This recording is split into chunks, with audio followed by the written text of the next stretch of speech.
1962 में भारत के अंदर घुसा और भारत का अक्साई चीन समेट लिया। उस समय भी भारत ने ज्यादा कुछ विरोध नहीं किया।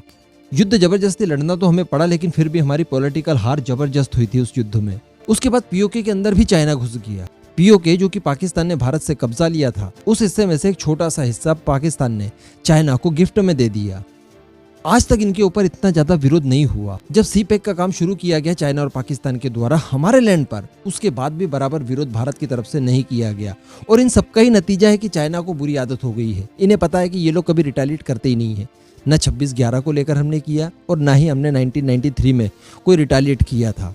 कहने का मतलब ये कि भारत की शराफत इतनी ज्यादा बढ़ गई थी, इतना ज्यादा चरखा चला रहे थे हम लोग कि हमारे स्वास्थ्य के लिए वो बहुत हानिकारक हो गया था। लेकिन अब भारत थोड़ा सा बदल गया। अब ये भारत एयर स्ट्राइक भी करता है और सर्जिकल स्ट्राइक भी करता है। और चाइना जैसा देश अगर ज्यादा चबड़ चबड़ करता है तो गलवान में 20 के बदले 43 को निपटा देता है और फिर कैलाश रेंज पर अपना कब्जा भी दोबारा कर लेता है।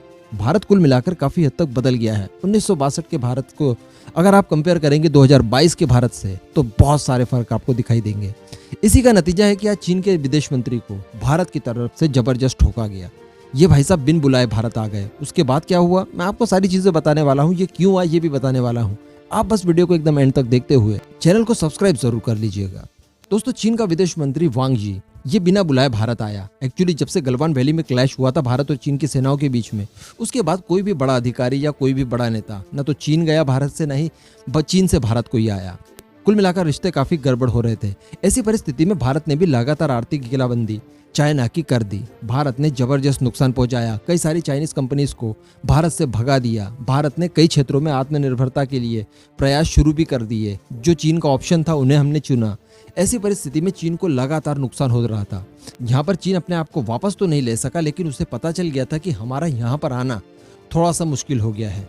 जो लद्दाख रीजन में उसने इस समय स्टैंड ऑफ शुरू करके रखा है, तो ये चीजें उसने कर तो दी, अभी पीछे हटने को तैयार भी नहीं हो रहा है। लेकिन इस बात का अंदाजा उसे हो गया है कि ये जो कुछ भी किया है ये गलत किया है। यानी चीन ये चाहता है कि जो स्टैंड ऑफ चल रहा है एलएसी के ऊपर वो अपनी जगह है, लेकिन बिजनेस रिलेशनशिप अपनी जगह है। वो ये चाहता है कि भारत हमेशा उसकी वन चाइना पॉलिसी को भी मानता रहे और भारत चीन से व्यापार भी बराबर करता रहे। जो एलएसी का और सीमाओं का विवाद है उसे भारत अलग रखे।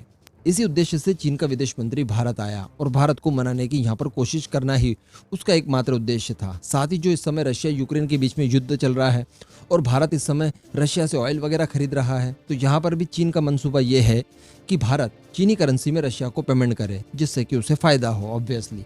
अब लेकिन यहाँ पर गलती वांग यी ने ये कर दी कि वो एक दिन पहले पाकिस्तान चले गया और पाकिस्तान में जाकर उसने ओआईसी की मीटिंग में कश्मीर को लेकर अनाप शनाप बातें की, क्योंकि उसे पता था कि कश्मीर विवाद पाकिस्तान के साथ और ओआईसी के साथ मिलकर जब हम उठाएंगे तो डेफिनेटली भारत इससे अंडर प्रेशर आएगा। और जब भारत में जाऊंगा तो उस समय भारत के साथ इसी मुद्दे को लेकर अच्छा खासा मैं बार्गेन कर सकूंगा, क्योंकि वो भी भूल गया था कि ये 2022 का भारत है।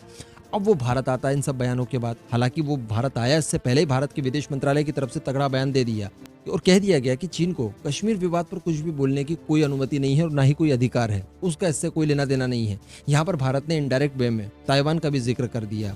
भारत ने ये कहा कि हम कभी भी किसी भी दूसरे तीसरे देश के बीच में उनके आंतरिक मामलों में बिल्कुल नहीं बोलते हैं, इसलिए हमें मजबूर ना किया जाए। और पीओके के साथ साथ सीओके एक नया शब्द जोड़ दिया। जो पाकिस्तान ने गिफ्ट किया है पीओके का हिस्सा चीन को, उससे सीओके कह दिया। कुल मिलाकर वांग यी ने जो भी चालें चली थी वो सारी फेल कर दी। अब उसके बाद वांग यी भारत आए। भारत आने के बाद उन्होंने जमाने भर की बातें की। ऑब्वियसली इस तरह की बातें कही होगी कि आप व्यापार वगैरह को वापस से शुरू कर दीजिए। जिन चाइनीज कंपनीज को, जिन चाइनीज ऐप्स को आपने बैन वगैरह किया है उन्हें वापस शुरू कर दीजिए और जो हमारा व्यापारिक रिश्ता था पहले की तरह हमेशा की तरह हो जाए। लेकिन यहाँ पर मैं आपको बता दूं कि जो भारत के पक्ष रखने वाले थे एस जयशंकर सर और साथ ही अजित डोवाल सर, इन दोनों ने ही इसकी तबीयत से खटिया खड़ी की। इन दोनों ने ही कह दिया कि सबसे पहले रिश्ते नॉर्मलाइज करने के बारे में आप ना सोचें, बल्कि आप ये सोचें कि किस तरह से हम लोग एलएसी पर स्टैंड ऑफ को नॉर्मलाइज करें, किस तरह से डिसएंगेजमेंट करें। क्योंकि यहाँ पर भारत अब पाकिस्तान वाली ही नीति अपना रहा है। जिस तरह से पाकिस्तान को कह देता है कि बातचीत बाद में, पहले आतंकवाद को खत्म कीजिए। आतंकवाद और बातचीत साथ साथ नहीं हो सकती। तो यहाँ पर भारत ने भी कह दिया कि इस तरह का स्टैंड ऑफ एलएसी पर और बातचीत और रिश्ते नॉर्मलाइज और व्यापार वगैरह ये एक साथ नहीं हो सकता। आपको पहले स्टैंड ऑफ क्लियर करना पड़ेगा, डिसएंगेजमेंट करना पड़ेगा, डी एक्सेलरेशन करना पड़ेगा, उसके बाद कहीं जाकर हम लोग रिश्तों को नॉर्मलाइज करेंगे। तो कुल मिलाकर ये अच्छा खासा तगड़ा झटका था। उसके बाद वांग यी ने अजीत डोवाल सर के ऊपर भी डोरे डालने शुरू किए, यहाँ तक कि उन्हें चाइना आने का इनविटेशन भी दे दिया। लेकिन इस पर अजीत डोवाल सर ने स्पष्ट मना कर दिया, जब तक आप डिसएंगेजमेंट पूरी तरह से नहीं करेंगे, डीएक्सेलरेशन पूरी तरह से नहीं होगा एलएसी के ऊपर, तब तक हमारा विजिट चाइना नहीं होगा। और ये बहुत बड़ी बात थी कि एक तो वो बिन बुलाया आया, और जब उसने भारत को इनवाइट किया तो भारत ने जाने के लिए इनकार कर दिया। जब तक आप हमारी मांगों को पूरा ना करेंगे, तब तक हम लोग आपकी किसी भी मांग को पूरा करने के लिए प्रतिबद्ध बिल्कुल भी नहीं है। ये जबरदस्त आक्रामक पॉलिसी है भारत की। इसी तरह की पॉलिसीज अगर पहले हुआ करती हमारी, तो ये दिन आते ही नहीं मेरे हिसाब से।